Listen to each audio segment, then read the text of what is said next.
ẹ̀yin religious sisters tẹ́ ń wá sí DM mi fún matchmaking ṣé rí mo ti sọ̀rọ̀ yìí tipẹ́ mo ti sọ débi pé ẹnu mi báyìí ó ti fẹ́ bó ṣé rí mo understand the plight yín because ọ̀rọ̀ tí mò ń sọ yìí gaskiya tí n bá ti gbọ́ irú ọ̀rọ̀ 10 years ago mi ní waste time honestly because ṣé mọ̀ yìí pé àwọn nǹkan kan wà tó jẹ́ pé ní wọ́n ní ọgbọ́n àná àgọ̀ ìní part of the things tó ń fa delay fún religious sisters especially Christian sisters ó ní pé àkọ́kọ́ wọ́n máa ń fún wa ní mentality kan wípé ní they have made us to understand that there is an already made somebody for you that you have to pray and see that person first. You have to see vision first before you say yes. So all the brothers that are coming, as long as to revision, to revelation, to gbóhùn, wà máa lé wọn lọ. When you were younger. Are you getting me? Then there's another mentality that tó bá ti fẹ́yàn tó fẹ́. Tẹ́ni yẹn bá wùwà burúkú sí ẹ, o gbọ́dọ̀ fọkọ mi mọ́ títí tó fi kú. That one is also in the scriptures. Gbogbo àwọn nǹkan yẹn la leverage on, ta capitalize on, tó kàn sí fear. Then there is this mentality that èèyàn tó ti fìyàwó ẹ̀ lẹ̀ tó bá lọ fẹ́ ẹni yẹn ó ti ṣàgbèrè. Then there is this belief pé polygyny ẹ̀ṣẹ̀ ni ọ̀run àpáàdì ni ó gbé ọ lọ. The time you were younger, that the brothers of your age were coming, they were telling you to go and wait for revelation dreams and you hear voice before you move on. Even bro tó nífẹ̀ẹ́ tí wọ́n náà mọ̀ pé ó nífẹ̀ẹ́ yẹn. At the end of the day, sorry gbogbo àwọn tó ń sọ fún ẹ pé kó mọ dúró de vision, kó mọ dúró de revelation, àwọn náà máa fọkọ bú ẹ nígbà tó bá wọ 40-45 tó lọ́kọ. Wọ́n á ní wà rẹ ní ojú rọ́kọ fẹ́. Jí má sùn. Mo ti sọ, tó bá jẹ́ èèyàn tó ń wá ẹ wá, is somebody tó ti níyàwó, tó dẹ̀ fẹ́ tí ṣe pé fẹ́ mọ́ dẹ́ṣẹ̀, you are already 45, jọ̀ọ́ lọ fi ọkọ kó bí ọmọ. Ṣé mọ̀ pọ́rọ̀ mo ti máa ń sọ? Vision àti mi ní òsì vision, mi ní òsì revelation, mi lọ́lọ́run ò lè bá yàn sọ̀rọ̀ ọbẹ̀ kì í ṣe gbogbo èèyàn lọ́lọ́run máa bá sọ̀rọ̀ through those means. I am telling you. Gbogbo àwọn brothers tó fẹ́ tán ní wọ́n ṣe God's will, wọ́n ṣe will of God. Ṣé ńgbà táwọn yẹn ti fẹ́ yàwó ńsìn, ṣé yàwó táwọn náà fẹ́ ò kì í ṣe will of God. Kò sí ibi tí will Ọlọ́run ò sí. Tẹ́ni yẹn bá sáà ti born again tó jẹ́ child of God. Gbogbo òun wá vision, òun wá revelation kiri yẹn, wo tó bá darúgbó ka ṣọ́ọ̀ṣì tó rọ̀ ọmọ bí, wọn ní rán jẹ́ kọ́ ọmọ wọn kó rán ọmọ wọn níṣẹ́. Wọn ní jí rán ọmọ wọn níṣẹ́ ńgbà tó bá dàgbà tó ti wọ menopause, tó dẹ̀ lówó surrogate, tó lówó IVF. Ṣé gbogbo èèyàn ló lówó IVF? Ṣíṣì ló rò pọ́n fi ń ṣe. Èmi ò ṣe matchmaking torí nobody is trustworthy, àtọkùnrin àtobìnrin. Mi ò lè jẹ́ channel through which some people wọ́n fi máa hanra wọn lé mọ̀, wọ́n wà ní wọ́n ti ríra tán wà lórí platform ẹnìkan ni mi ò ṣe. Even social media work, I will soon stop all these things that we do because virtually gbogbo topic láti treat kò ní ìdí repetition. All this, I'm still just putting certain things together and I will soon leave this cyberspace because orí afẹ́fẹ́ igan kò sí fẹ́ ń bẹ́ẹ̀. The people you are trying to protect, you are trying to defend, they will be the worst enemy that you have. So that is just the 3 major things tó ń delay Christian sisters. Tó bá rí vision, tó rí revelation, tó gbóhùn, ìyẹn ò túmọ̀ sí pé the brother is a bad person. You are the one relating with this person. Ìwọ ló mọ values àti core values àti gbogbo character tó ní. Are you getting me? Mo sọ mọ́ ẹ pọ́n rọ̀ ìtí ń bá gbọ́ 10 years ago. I will not waste time. Mọ́ wulẹ̀ dúró de vision àti revelation kan. Bẹ́ẹ̀ tó bá jẹ́ type tó ṣe pé o mọ́ ń ríran, o mọ́ ń rí revelation, o mọ́ ń gbóhùn. Then go through that channel personally.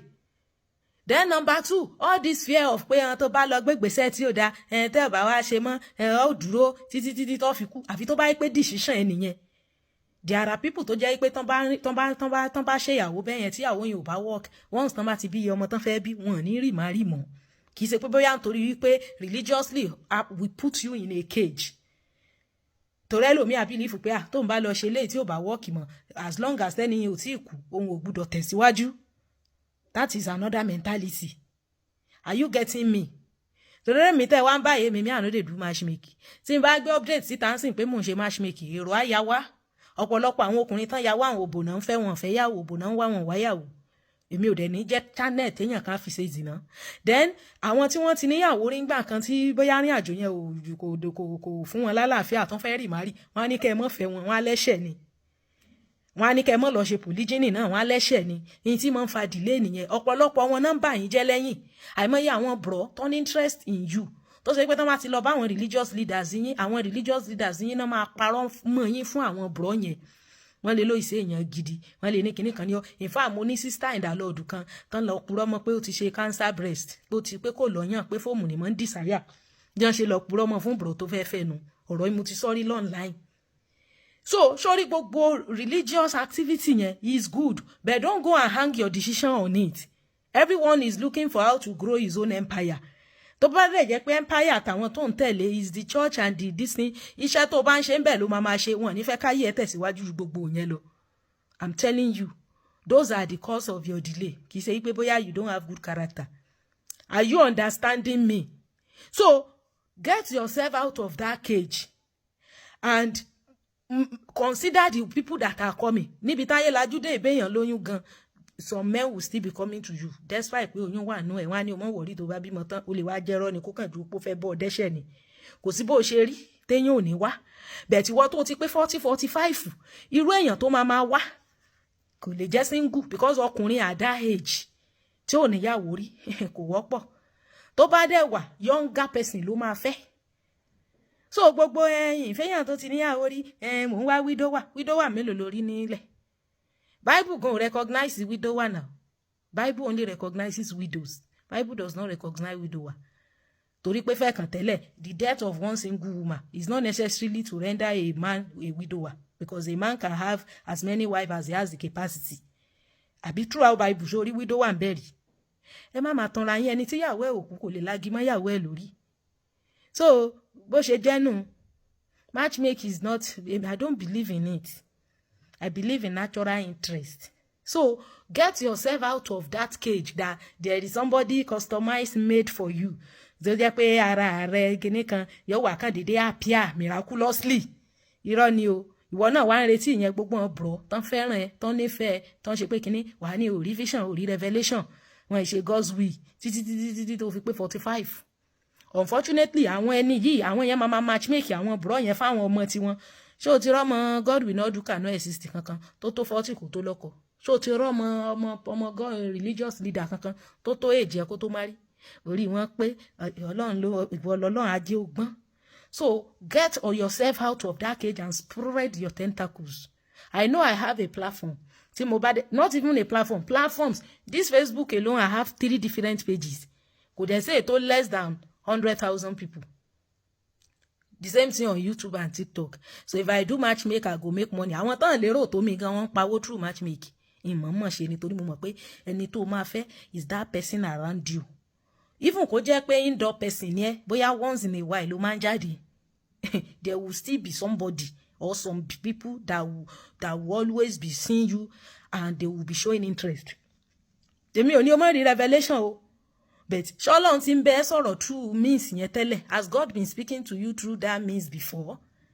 If not, tó bá jẹ́ pé when you have peace around somebody, only the way t'Ọlọ́run fi interact with you, better think about it. Àwọn míì á sọ fún ẹ pé peace, devil peace wà. Báwọn peace kan wà tó ṣe pé devil ni mọ́ fún yàn. Bó làwọn ṣe mọ difference between godly peace and devilish peace. As long as ní tó bá ti ń ṣe ìbá ti ṣẹ̀ṣẹ̀, tí ṣe nǹkan t'Ọlọ́run dìdí condemn scripturally. Tí ṣe pé ibìkan ní ẹni bá ṣe báyìí oyó lọ́run àpáàdì. So please spread your tentacles and get out of that cubicle.